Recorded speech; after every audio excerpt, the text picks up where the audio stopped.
నా కొడుకు మూవీ చూస్తా అంటే ఆ రోజు సంధ్యా థియేటర్లో మూవీకి తీసుకెళ్ళాను. ఆ, మూవీ చూస్తా అంటేనే తీసుకెళ్ళాను. అక్కడ అల్లు అర్జున్ వచ్చినందుకు ఆయన తప్పేం లేదు.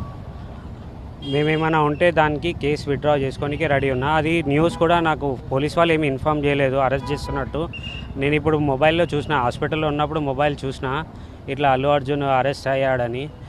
అల్లు అర్జున్కి అయితే ఏం సంబంధం లేదు వచ్చినందుకు. ఏమైనా ఉంటే నేను కేసు విత్డ్రా చేసుకోనికే రెడీ ఉన్నాను. నా కొడుకు మూవీ చూస్తా అంటే ఆ రోజు సంధ్యా థియేటర్లో మూవీకి తీసుకెళ్ళాను. ఆ, మూవీ చూస్తా అంటేనే తీసుకెళ్ళాను. అక్కడ అల్లు అర్జున్ వచ్చినందుకు ఆయన తప్పేం లేదు. మేమేమైనా ఉంటే దానికి కేసు విత్డ్రా చేసుకోనికే రెడీ ఉన్నా. అది న్యూస్ కూడా నాకు పోలీస్ వాళ్ళు ఏమి ఇన్ఫామ్ చేయలేదు అరెస్ట్ చేస్తున్నట్టు. నేను ఇప్పుడు మొబైల్లో చూసిన, హాస్పిటల్లో ఉన్నప్పుడు మొబైల్ చూసిన ఇట్లా అల్లు అర్జున్ అరెస్ట్ అయ్యాడని. అల్లు అర్జున్కి అయితే ఏం సంబంధం లేదు వచ్చినందుకు. ఏమైనా ఉంటే నేను కేసు విత్డ్రా చేసుకోనికే రెడీ ఉన్నాను.